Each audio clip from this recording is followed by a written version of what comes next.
Hello friends, welcome to Angel MBC vlogs. இன்றைக்கி நம்ம சேனலில் ஒரு டேஸ்டியான ஆம்லெட் ரெசிபி தான் பார்க்க போகிறோம். இந்த ஆம்லெட் என்னென்னு பார்த்தீங்கன்னா, நீங்கள் வந்து சும்மா கூட அப்படியே சாப்பிட்லாம், பிரேக்ஃபாஸ்ட்டாக கூட எடுத்துக்கலாம். அப்படி இல்லைன்னா சாதத்துக்கு சைட் டிஷ்ஷாக கூட நம்ம யூஸ் பண்ணிக்கலாம். இதுக்காக நான் வந்து ஒரு சின்ன கப் அளவுக்கு துவரம் பருப்பு, தக்காளி பழம், பூண்டு, பச்சை மிளகா, காயத்தூள், மஞ்சத்தூள், கொஞ்சம் உப்பு சேர்த்து நல்லா பருப்பு நல்லா வேக விட்டு எடுத்து வச்சுக்கலாம்.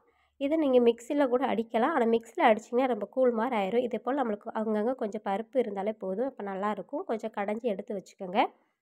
இப்போது நான் ஒரு பலாரி வெங்காயத்தை கட் பண்ணி எடுத்துக்கிறேன். இதில் வந்து நம்ம எடுத்து வச்சதான பருப்பில் பாதி அளவு சேர்த்துக்கலாம். இது கூட ஒரு முட்டையை சேர்த்துக்கலாம். முட்டை சேர்த்ததுக்கப்புறமா நம்மளுக்கு இப்போ தேவையான அளவு உப்பு சேர்த்துக்கலாம்.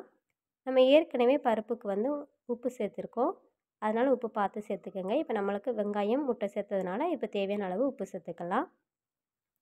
அது கூட கருவேப்பிலை தலையை நறுக்கி சேர்த்துக்கலாம். நீங்கள் மல்லியில் இருந்தால் கூட சேர்த்துக்கோங்க. என்கிட்ட இல்லை, நான் கருவேப்பிலை தலை மட்டும் சேர்த்துக்கிறேன். சேர்த்துட்டு இதை நல்லா நம்ம கலந்து விட்டுக்கலாம். நான் வந்து இந்த 50 கிராம் இருக்கும் பருப்பு, அதுக்கு வந்து 2 ஆம்லேட் போட்டேன். பாதி பருப்பு இப்போ இதில் எடுத்துருக்கேன். அடுத்த பாதி பருப்பு திரும்ப அடுத்து கட் பண்ணி வச்ச வெங்காயத்தோடு சேர்த்துக்கிடுவேன். நீங்கள் ஒன்போலையே அவ்வளோ பருப்புலேயே சேர்க்குறதா இருந்தால் முட்டை வந்து எப்போவுமே எக்ஸ்ட்ரா ஒரு முட்டையை சேர்த்துக்குங்க.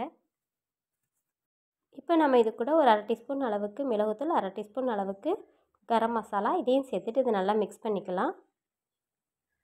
இந்த மசாலா எல்லாத்தையும் நல்லா மிக்ஸ் பண்ணி விட்டதுக்கப்புறமா நம்ம ஒரு கடாயில் ஒரு 1/2 டேபிள் ஸ்பூன் அளவுக்கு ஆயில் சேர்த்துட்டு, ஆயில் சூடானதுக்கப்புறமா நாம் மிக்ஸ் பண்ணி வச்சதான பருப்பை வந்து நம்ம இதோட சேர்க்கணும்.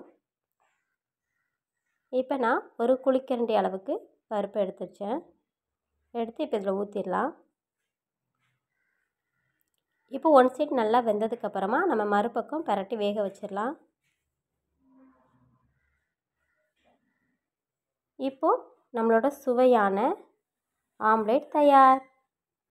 இந்த மாதிரியான ஆம்லேட் உங்கள் வீட்டில் ட்ரை பண்ணி பாருங்கள், ரொம்பவே டேஸ்டியாக இருக்கும்.